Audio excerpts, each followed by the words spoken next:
It's episode 10 time. Two main events to start off with. Matt Metroni's injury. I'm really not going to bother talking about it. Sounds like a concussion. I'll leave it at that. Kimbo. Talking about possibly coming back because of what McSweeney's been saying about Metroni. And he might. Looks like Rampage is still leaning towards trying to get Kimbo a second chance. But he injured himself grappling with D'Amico, and he's worried about fighting James McSweeney because James is a tree trunk chopper. So that's all there is so far. So back at a commercial break. Alrighty, show continues. We get some training with Brendan Schwab, preparing for a wrestler. Regular stuff, really, for preparing for a wrestler. Emphasis of Rashad not helping his guys, which is nice. Good to see he's holding that up despite having two of his own training partners there. We learn a little more about the Kimbo injury. Just a worn down cartilage in his inner part of his knee. Kind of actually what my dad has. That's weird. Anyways, basically, there's no quick fix for that. You drain the knee, you take some painkillers, they say cortisone. I don't even really know if there is a fix for that, period. Artificial cartilage, that's something that medical science needs to come up with. Then we just get, we're going to have a beach volleyball game, Tiki and Rampage versus Van Arsdale and Rashad. I'm giving Rashad the favoritism here because Van Arsdale is a Californian. It stands to reason he's played some beach volleyball, and they're larger because Tiki's considerably smaller than everyone else participating in the game. There you go. Be back. Alright, we had the volleyball game, which Dana kept saying was a good volleyball game. I don't know, from what we saw, kind of crappy. Anyways, Rashad won. Rashad called out Rampage to give his team $1,500 a piece because he has so much money. They said they prefer to see him knock him out, so whatever. Stupid. We go to Kimbo, trying to do stuff about his knee, like resting it, icing it, goes to the ice bath, which he has a really hard time with, which wasn't surprising. It's not really going to do anything for him, though. I mean, his issue is cartilage. In the end, it's not a muscle, it's not a ligament, it's not a tendon, it's cartilage, and there's not really much you can do about that.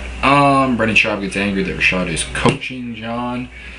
Does look like a little bit. I mean, I wonder. I'm sure he could probably reason it that he's not really.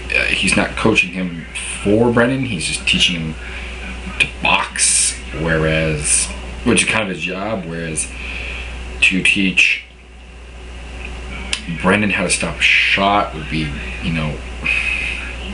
don't know. I wouldn't do it if I were Rashad, but I'm sure he could reason to do that somehow. Anyway, that's the episode. This episode's been kind of boring. I'm hoping we get a decent fight payoff. Which we might. Madsen, Schwab, depending how it goes, could be an interesting fight. I'm gonna go with Brendan to win the fight, but it would not be surprising with John won. This is definitely one of the closer, because of the contrasting styles, quarterfinals. Anyways, I'll be back next commercial break. Alright, so we got the fight coming up. We got Metroni segment of I don't know. Metroni, what he's been doing whole time. Dana comes in this time. Of course, Dana, one falsity is I've never made a fighter fight injured. True and not true. I suppose technically speaking, he's never made someone fight injured. That being said, there are several fighter stories that have been documented that, let's say, Dana strongly suggested that they really need to fight if they want to make a UFC career. We'll put it that way. Should Metroni fight? Got medical clearance still to come. A day in Showtime. So maybe we'll get that after the fight.